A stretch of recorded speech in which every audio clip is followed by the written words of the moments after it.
Okay, then we can get started again. So from now on, there will be the regular schedule. So only 1 hour on Thursday and 2 on Tuesdays. So last time we discussed quite a bit the definition of Poisson boundary, which is a little bit, tricky. There's various technicalities that fortunately we discussed last time. There's also on the iPad lecture notes, so you can look at them if you have doubts. So okay, but what is the general gist? Of course, as usual, we have this G mu, this measure group.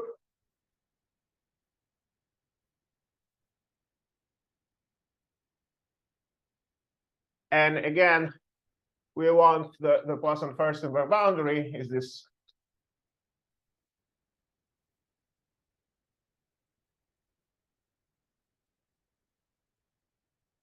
is a G mu space.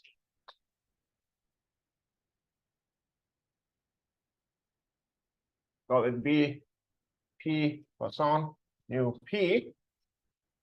So G mu space means that G acts on B by measurable bijections, basically, and mu is mu stationary, and such that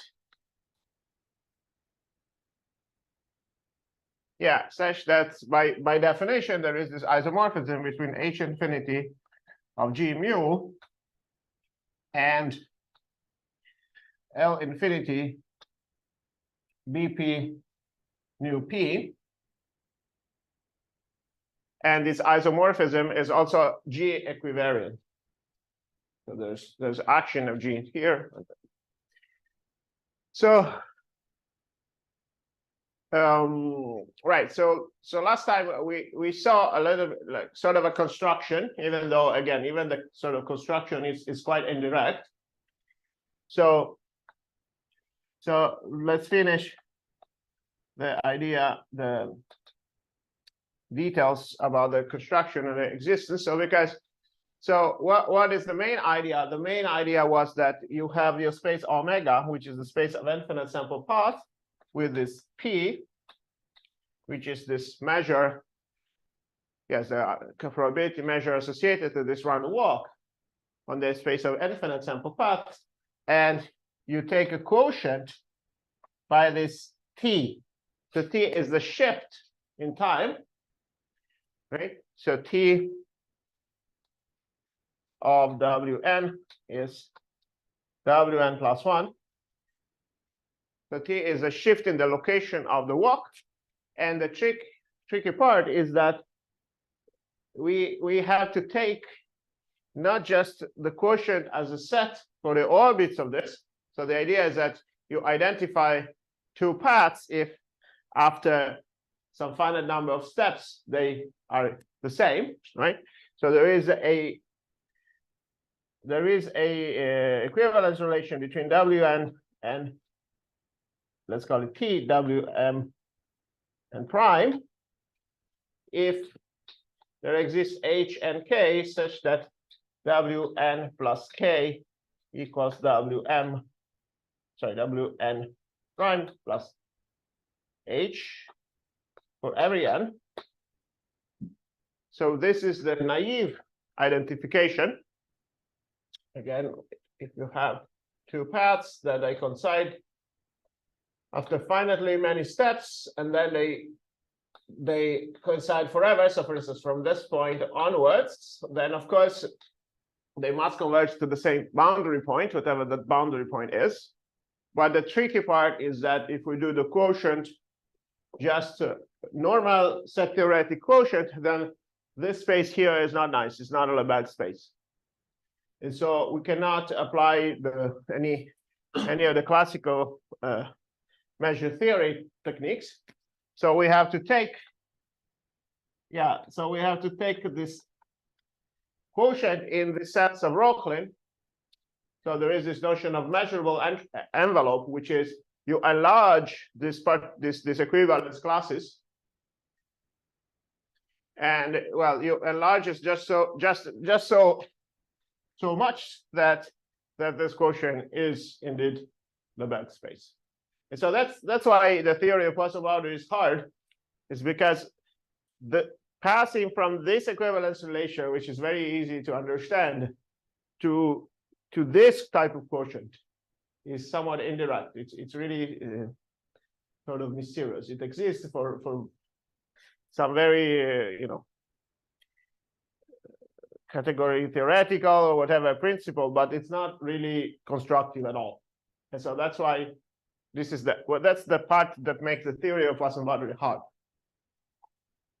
So so that is the definition, basically the construction. And so what is really we get out of this is the following universal property that I already mentioned. And well, in general, we have that whenever you have omega p, you have a map to BP nu p. So you have this canonical projection map, let's call it pi. And then whenever you have another G mu space, so let's call it M lambda, so this is a G mu space. So in this category, and whenever you have a map like that, that is commutes with the shift, right? So if F composed with T is F, then there exists a unique map G such that the diagram commutes. Such that G composed with T is F. So in general, by construction, by this universal property, it's easy to construct maps out of the Poisson boundary. In fact, it's really hard to construct maps into the Poisson boundary. But somehow to construct maps out of the Poisson boundary, this is sort of baked into the whole definition, because you just need to find a map from the space of paths that is shift invariant, so time invariant, and then you would have this factor. And as a corollary, or sort of in the same spirit, moreover, maybe let's say, the same spirit, if we think of the target space as just being R, which okay, it's maybe just quite a G mu space, but the same is true. So if you look at L infinity of omega p t, yeah, but you can sample these spaces with functions. And so if you look at the functions on omega that are invariant on the time shift, those are canonically isomorphic with L infinity of BP nu p. Again, this is part of the setup. Intuitively, you can think of putting R here. We know it's not quite a G mu space, but yeah, same is true. So another way of saying what is a function, you see, another way of thinking about it is you have the shift invariant maps functions on the path space. And what is the Poisson boundary? Well, it's the space of points such that the functions on this space of points is the space of invariant functions on this all path space. So this is very much into spirit of von Neumann algebras and stuff like this, which I'm not an expert on, but yeah, this is, so you can say in fact that BP is a spectrum of this algebra and so forth. So these things, but the issue is that this is not in the continuous category, but rather in the L infinity category. So that's why it's a bit trickier. Not the classical Gelfand theory. But okay, anyways, so this is very, very important. And in fact, whenever you want to have a handle on the Poisson boundary from the sort of purely measured theoretical point of view without talking about geometry, is basically you have a handle on this. It's yeah, and indirectly you get. Okay, and so now we are ready to prove the correspondence. So you see, we want this to be a bijection. So we have to have two maps. We have a map this way, and we have a map this way. So one of the two maps we definitely discussed already a few times, which is the Poisson transform. And so it's a map that goes from the boundary to the interior. This is called the Poisson transform.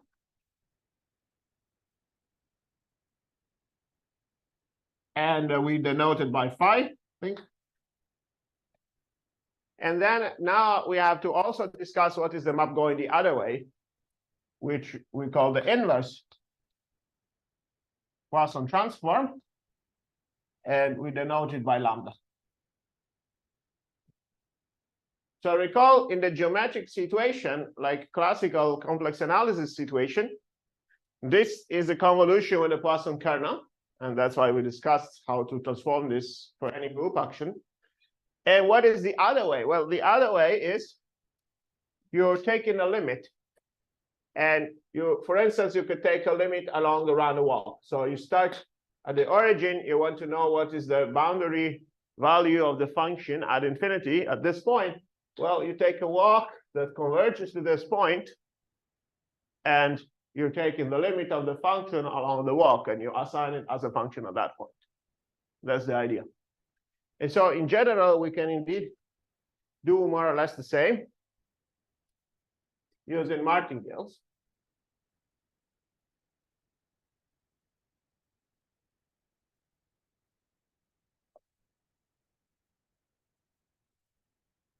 And so we define the inverse Poisson transform.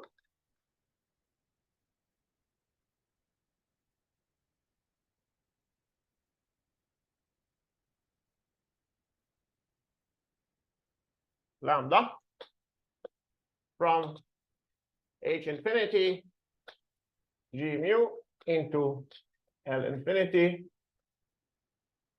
Vp nu P. So this is not, you see, this map is defined for every G mu space, basically. You can always go this way. To go the other way, we're using the fact this is really is the Poisson boundary. In fact, what we're going to use is, in fact, a map into L infinity of omega P invariant.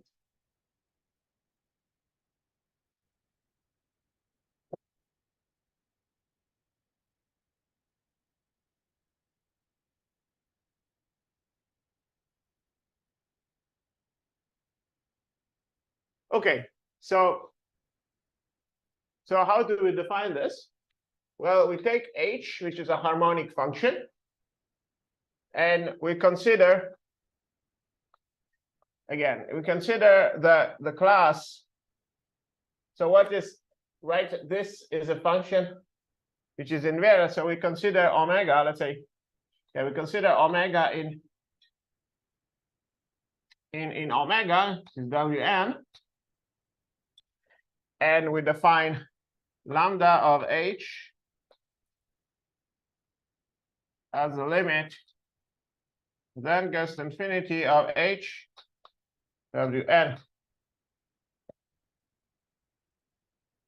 So this is a function of omega.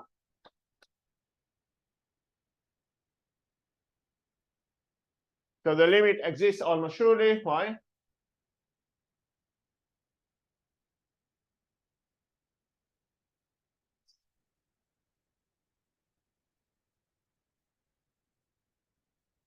So what is the usual theorem that tells us that the limit exists almost surely?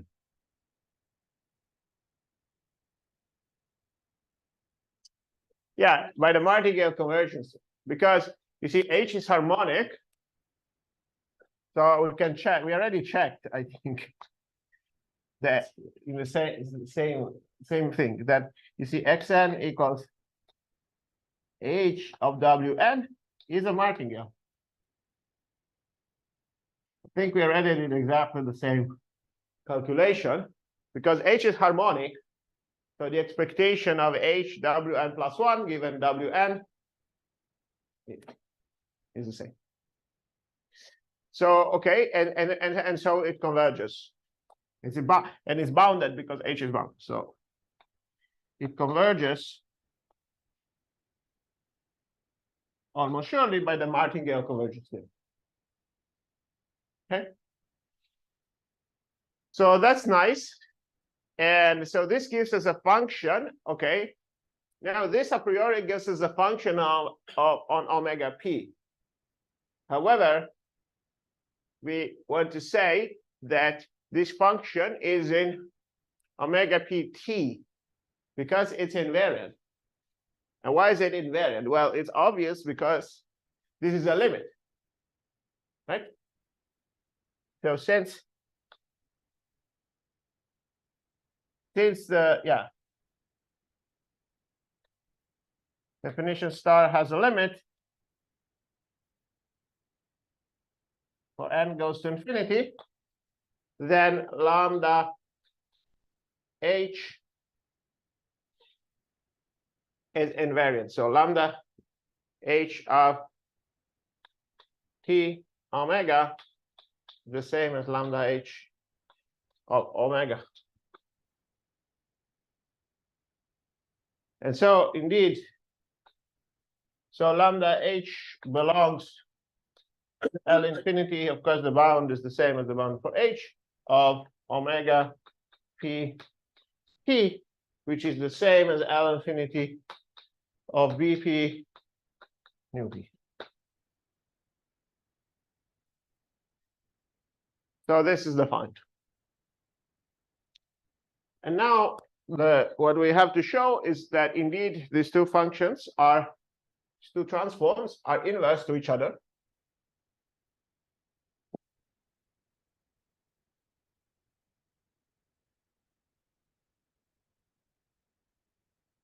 And so why are they inverse to each other? Well, let's see. So we want to show, so the theorem is that lambda composed with phi is identity, and phi composed with lambda is also identity in the other space. So what do we need to show? So there are two directions. So the first one, we want to show that phi composed with lambda is the identity. So let's see, right? Because lambda, again, recall the lambda goes this way and phi is going this way. So we take a harmonic function, we do lambda, and then we go back. So let h in h infinity, and then we do phi of lambda of h. Okay, so let's see what is phi and what is lambda, right? So phi is this Poisson transform. So is the integral of lambda h, which is a function on a boundary of gx d nu x. So x is a point in the boundary, and nu is a stationary measure. However, what is the boundary? Well, the boundary is basically the space of infinite paths. Recall that we obviously have a map from omega to bp. So we can lift this integral to omega because everything is invariant. So this is the integral over omega of lambda h, right, g omega dp omega. And now what is lambda h? Well, it's the limit of the martingale. And the martingale here has paths g times omega, not omega. Right. What is the action? The action is you take the path and you multiply, you move the whole path by g, right? So this is the integral over omega of the limit as n goes to infinity of h of g wn,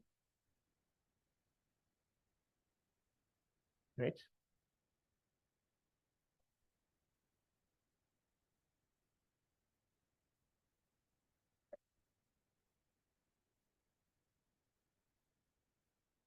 And then dp of omega, which in this case, the wn is the end step of the walk, right?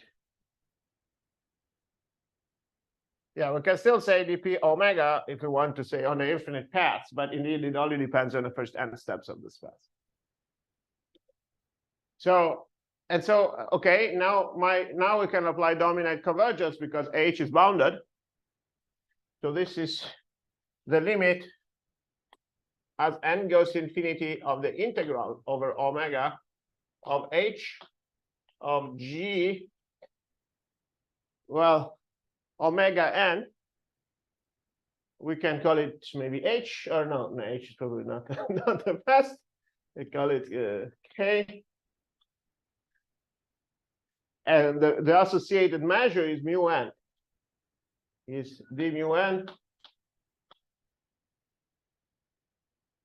of k. So here, in fact, the integral is over g because we go from infinite paths to finite paths and stuff. For now, this is very good. Why is this very good? Because what is this?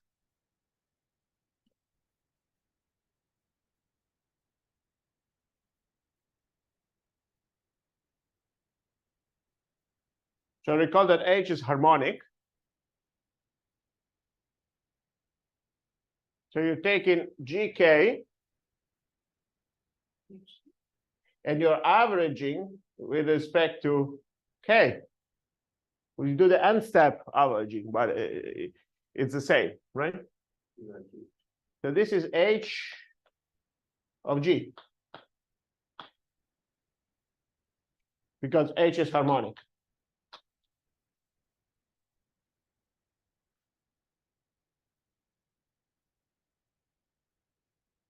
So sort of everything works out. It's just yeah, you just have to keep track of things, but it works out. And then there's no limit. Okay. Yes. The limit goes away because the dependence on n. That's right. Yeah, that's right. That's right. Okay, so this part is the sort of immediate one. The other part is a bit trickier, to be honest. There is a bit of a tricky point, but so let's see. I'll just keep the Poisson transform definition, the scheme there to see what is that we need to do. So now we need to prove that lambda composed with phi is the identity. So again, what is phi? Phi is a function here, which we can think of as a function on the path space, T invariant. Okay? So we take let f, which is in infinity omega p t. Okay? And so now we want to say lambda of phi of f. What is it? And this eventually is a function, again, on omega, right? So in a way, you want to compute this on some omega. Okay. So lambda is the limit along the martingale. So this is the limit as n goes to infinity of what? Of phi of f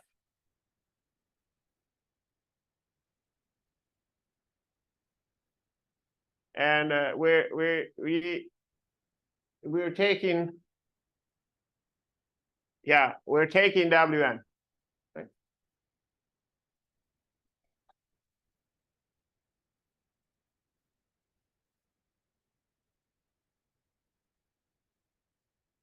So it's the limit along the martingale. And so this is the end step of the sample path. Because this is the infinite sample path. So we put the end step because we're taking the limit along the martingale. Okay, and now we do the definition of Poisson transform, which is the integral over the boundary. Boundary is again omega of phi, so of f of Wn, this is the guy, times omega, the point on the boundary, and then we're averaging.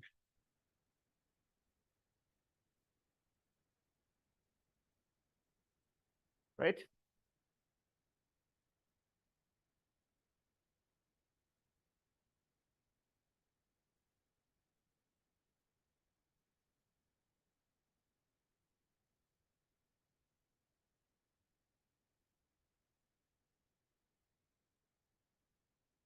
So this is literally the definition of Poisson transform. You have to just get used to it, because remember that you see the Poisson transform of a function on the boundary of the group element is you take the group element, you make it act on the boundary, you take f of it, then you integrate with respect to measure on the boundary. But here the boundary is tautologically omega. Okay? So now the question is, what is this limit? Right?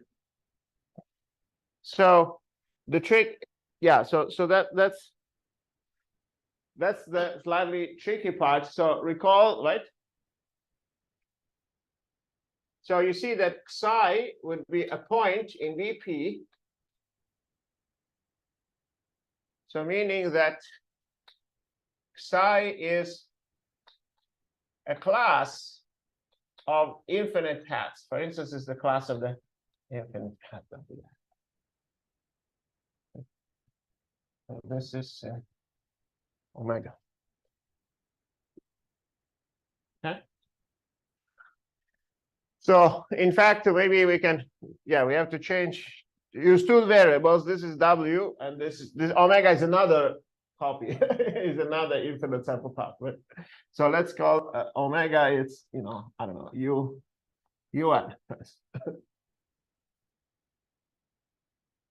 So what does it mean to be Wn times omega? So, well, so again, so if omega is U1, U2, U3, like that, Wn omega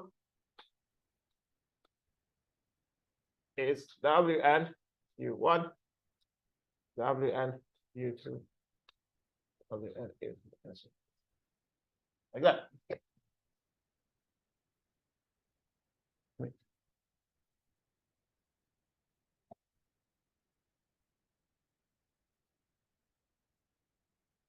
Right, and so what do we want to show? We want to show that this one is the same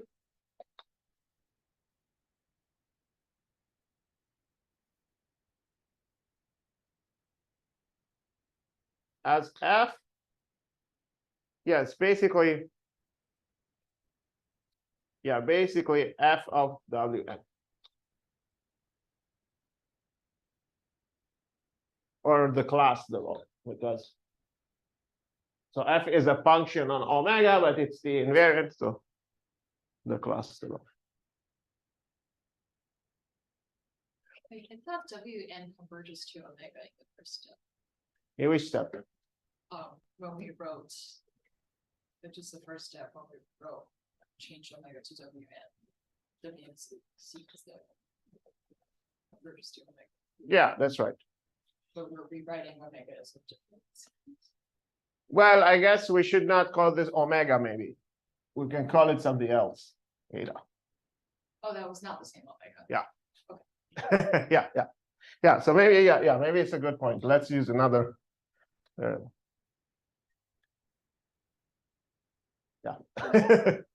Yeah. There are two things. The original path is omega, which is W1, W2, blah, blah, blah. And there's another path, which is Any arbitrary. arbitrary. Yeah, exactly. And so then you're taking the. Right. So now, yeah.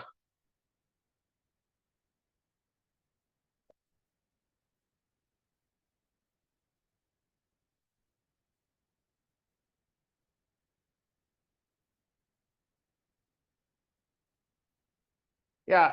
So now this is a little bit of a tricky point. So first of all, F is invariant. So F composed with T equals F, and also with Tn. So F of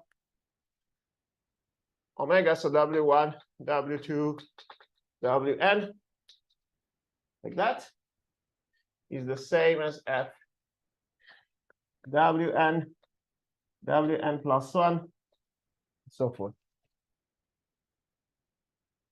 This is shifting left. Right. And so, yeah, so what we want to show, so what we want to show here, so if we bring this to the other side, we want to show that the limit as n goes to infinity of the integral over omega of F Wn eta minus F of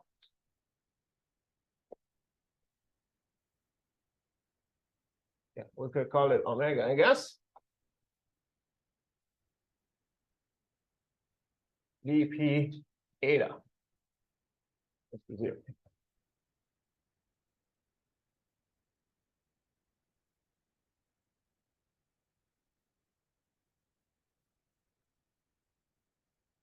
So yeah, this is a slightly tricky point, I think. So what we want is, so I think what is good here is that this P, so this P is the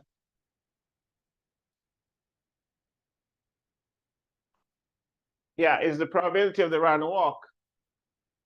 So the random walk probability that you usually consider starts at the origin. So the first term of this is Wn. There's Wn times eta 0, which is, and then we have Wn eta 1, and then this.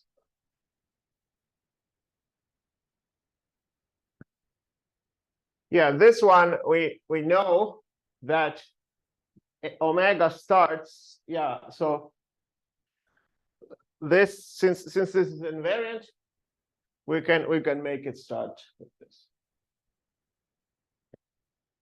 So this is also Wn plus 1 and so forth. So Wn plus 1 is Wn G n plus 1.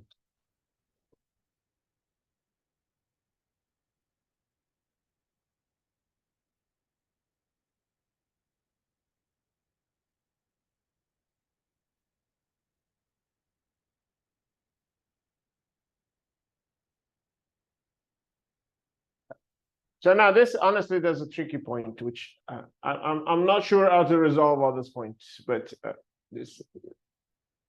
So this is this averaging, and this is a fixed. This is a fixed but generic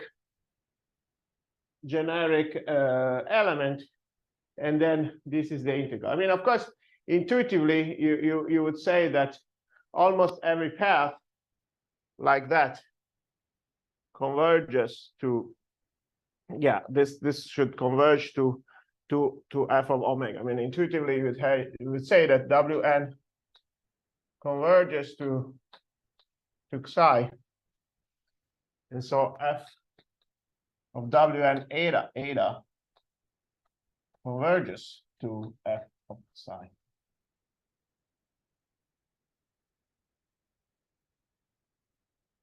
But yeah, but that point needs to be clarified. So I'll leave it like that. But the goal in the end is to show that this. Okay, so that's the opposite. So now we are good because we know that this one is the identity, the other one is the identity, and so we have this Poisson form. Okay, very good. So this is the abstract setting, but of course, as usual, the real question is what is the concrete definition? So in a concrete situation, again, of G acting, for instance, by isomer on a metric space, does the actual geometric boundary correspond as again as a G space, as a measurable G space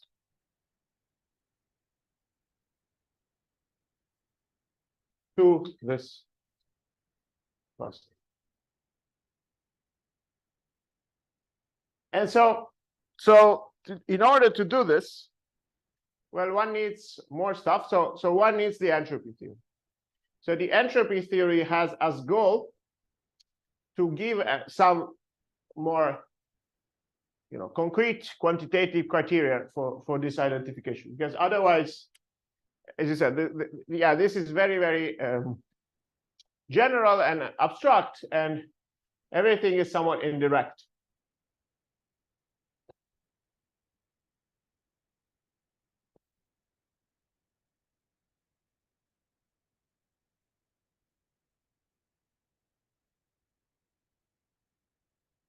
Okay, so to do that, we need to start. We need to discuss entropy.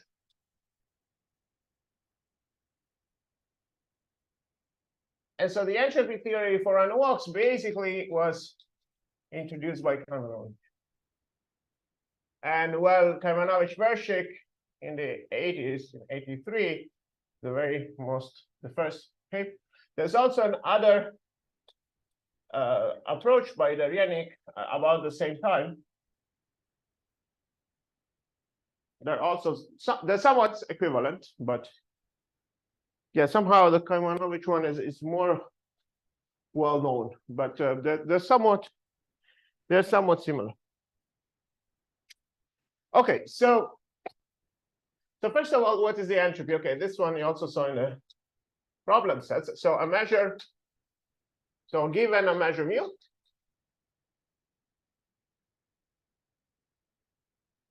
on a countable group,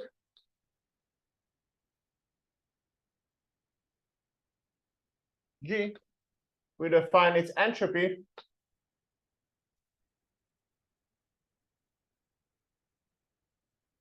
as H of mu, which is minus sum of mu G log mu G.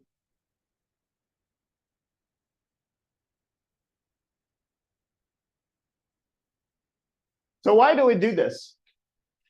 So what's the general idea of this? In general, why is this good notion of entropy? Well, again, the idea is, maybe I mentioned this before, is that if you were to run an experiment, so you think of it, you have your space of all possible outcomes, and then I want to run an experiment. So I run the experiment once, and the experiment has several outcomes. So you partition the space of all possible outcomes in some pieces, some partition. And now if I end up hitting a point, I know that the outcome of the experiment is some number 1, 2, 3, 4, 5, 6, 7. And suppose I end up in this place. So how much information did I gain from knowing the result of this experiment? Well, some information, but it depends a lot on how you define your target, right? Because suppose, suppose your phase space is like that, right? For instance, let's have the following experiment. We do coin toss. Okay, we have tail, we have head, and we have neither on the side. So the coin can land on the side. So clearly, if we know that the tail landed on the side, this is an extremely rare event. So this gives us a lot of information about the event. Well, these two events are more common, so you don't gain a lot of information. So yeah. And so the information function of an event with respect to partition, so I of x is, let's see, this is one reason. So it's the natural thing to do is to say this is minus log of the probability that the event is x. And again, why is that? Well, this function f of t equals minus log t has many good properties. So two of them. So one is that it's monotone in the right way. Right? So because if the probability of this outcome is 1, then the information you gain is almost nothing. On the other hand, if this probability is very small, the information you gain is a lot. Right? So that's one reason.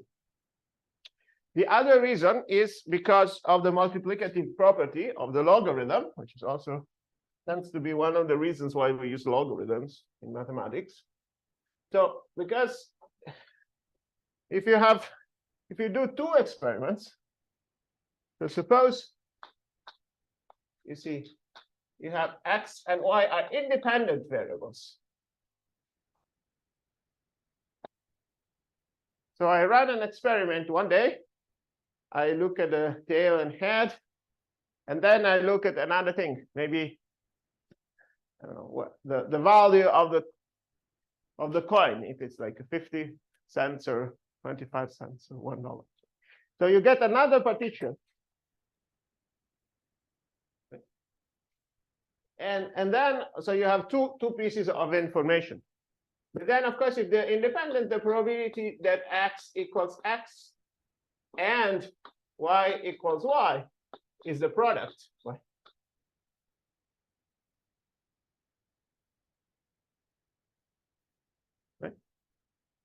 So the information of the event xy is the sum, is the information of the event x plus the information of the event y. Because they're independent and the log is multiplicative, then you see this is a good thing about using the log function. Because once you have the information of two independent samples, then this is the sum of the two information. There's also another reason for which it's good to use the log, and this is the fact that there's some convexity. So the other thing which is true, which one can prove, is that the information that so basically in the end the entropy, right? So the entropy of random variable x is the expectation of this information function.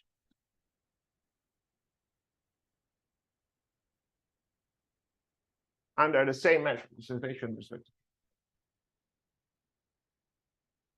And another thing which follows from the convexity, another property is that the entropy, yeah, we will see how to define the conditional entropy. But another good property is that if you have the entropy of X conditioned on knowing the result of Y, this is less or equal than the entropy of X by itself. So if you already know something, the new information that you gain from the new experiment cannot exceed the information that you would gain if you didn't know anything at the beginning. So adding information, adding new data only,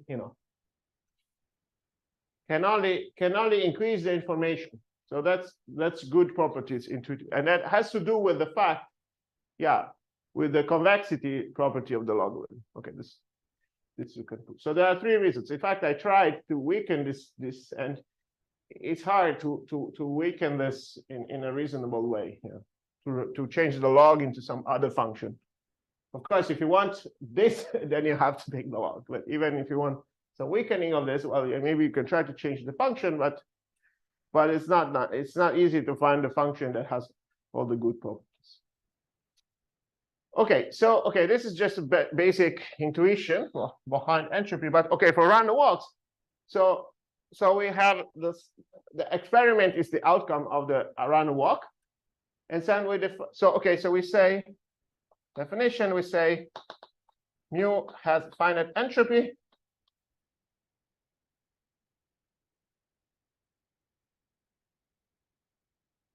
If h of mu is finite. So of course, there could be measures of infinite entropy, right?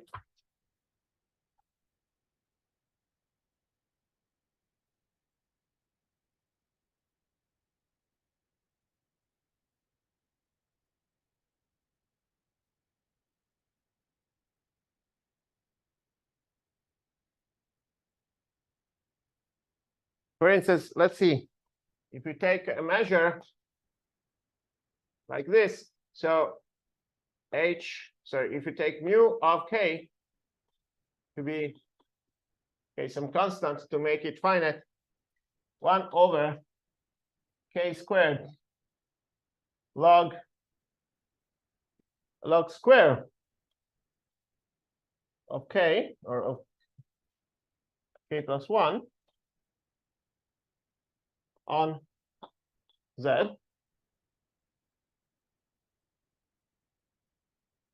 Does this have finite or infinite entropy? So first of all, this is a measure, right? Because k squared, this converges, so you can find c.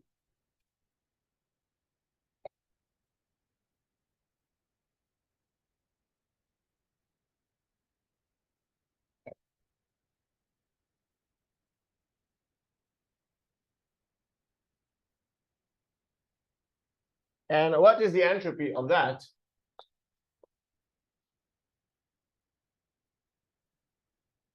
Right, so you get 1 over k squared log square k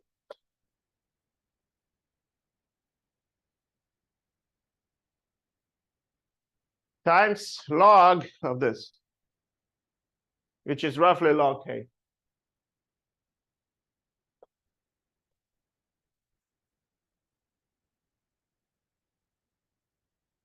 So in this case, this still has finite entropy, but we can,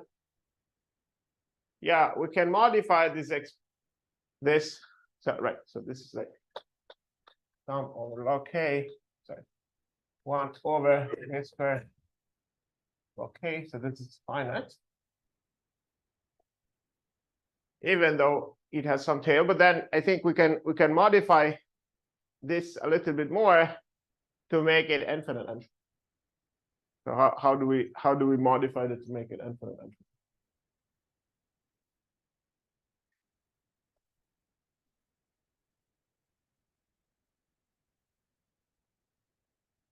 So if we do 1 over k, but the question is, does it converge? No, 1 over k log. That should- Does it converge? Probably not. I don't think. So like a power of k squared in the log. Like where? Like here, right? So maybe this. Maybe that's the one. Because, yeah, 1 over k log square k. I think this should converge. But not k log k, K log k does not converge. but the square does. I think so. I have to check. So I think that so if we take this one, then right, then you get that, and then here, yeah, I think that's the correct answer. So you get 1 over k log k, and this is it. I think that's. So this is an example of infinite entropy measure. So they exist. They're not. But then for the infinite entropy ones, we really don't know much. So this is the really tricky point. Okay, so let me then you define what is the main definition. The so-called Havertz entropy, Havertz or asymptotic entropy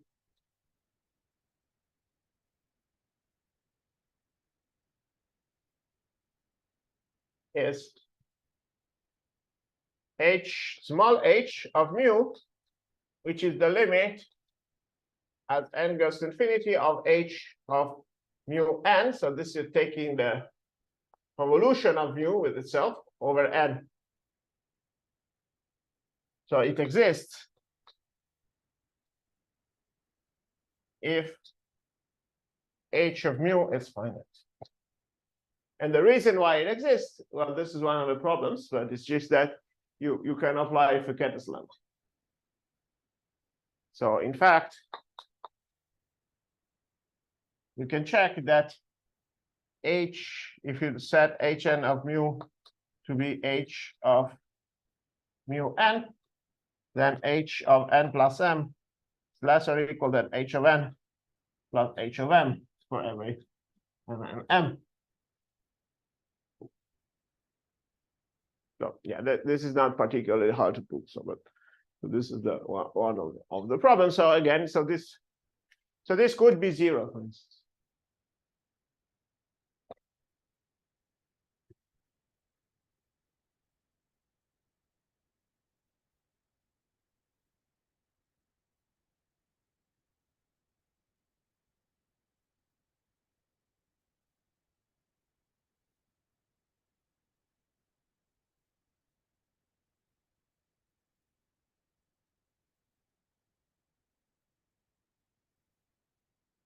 Okay, so maybe we can just see one more final lemma, which would be the following, which is if the support of mu, which is has cardinality n, so in the finite support case, then the entropy is bounded by the cardinal.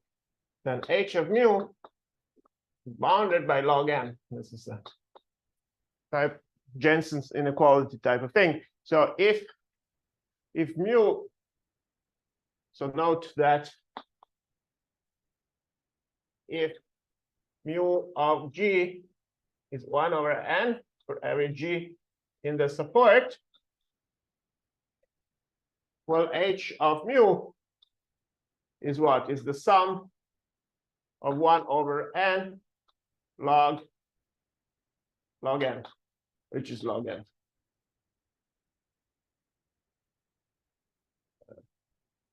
So let's say I equals 1 to n.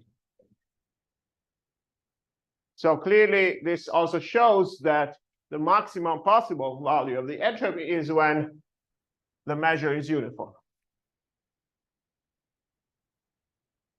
And so in fact, the proof of this is a classic Jensen's inequality,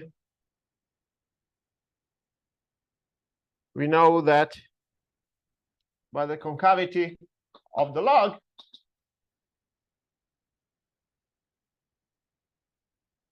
we have that the sum of pi log xi is less than log of the sum of xi pi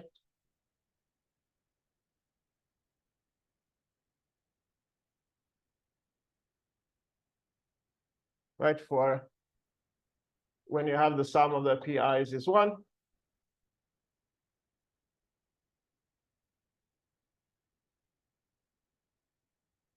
And then we just plug in. So we take xi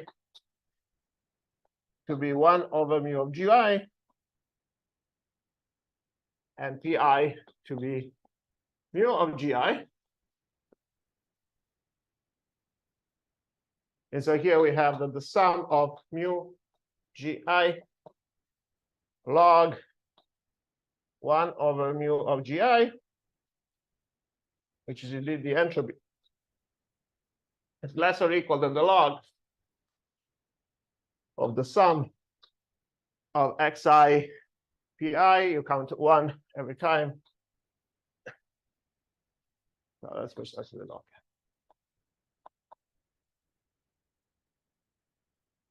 Now that's somehow a classic application of Jensen's inequality, but it's always important to remember the entropy is maximum when the measure is uniform. This is a very well-known